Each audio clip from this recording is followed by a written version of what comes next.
Soybean रो गुटे नुआ रेसिपीटे soybean बा ताके कहसन मिलमिकर भी आमर एडे तो इतार गुटे नुआ रेसिपी भेजिटेबल सोयाबीन बनामा जेनटा कि पूरा मंचूरियन भलिया टेस्ट देवा और बहुत ही कम सामान बनी जावा। तो चलो स्टार्ट करमा रेसिपीटा। तो सेते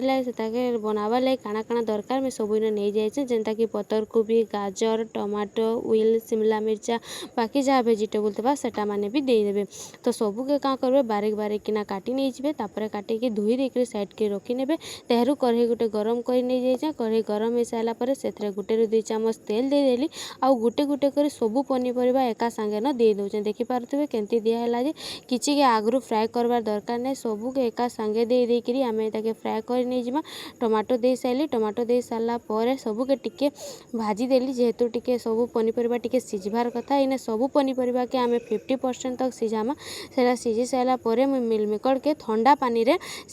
छाड़ी देती सॉफ्ट हेबार लगी। तो सॉफ्ट हो सारा पर से दुई दुई फाल कर काटी नहीं जाइए आर इना देचे इने मुई गरम पानी रे मिलमिकर के नहीं दे इटा के डायरेक्ट ठंडा पानी रे दे देचे। तो मिलमिकर दे सारा पर स्वाद अनुसार नून दे दमा और नून दे सारा पर टिके भल कर मिक्स कर दमा और सबू हो सारा पर टिके गोटे चामच हल्दी गुण गोटे चामच कलर गुण देकर घाटी दमा जेनता टिके पैन आसी बसुवा सेते बेलके का करबानी गोटे मंचूरियन मसालाटे देनेबे तापर दे सारा पर सेटा के टिके घाटी देबे और इने टिके चिली सॉस और टमाटो सॉस देनेबे एक्स्ट्रा पानी इतरे बिल्कुल भी ऐड नहीं करबे। देखुन थरे एंता करिखा बने देखुन केनता टेस्ट लागबा जे निहाती कमेंट करी कहबे और सबुदिन जदि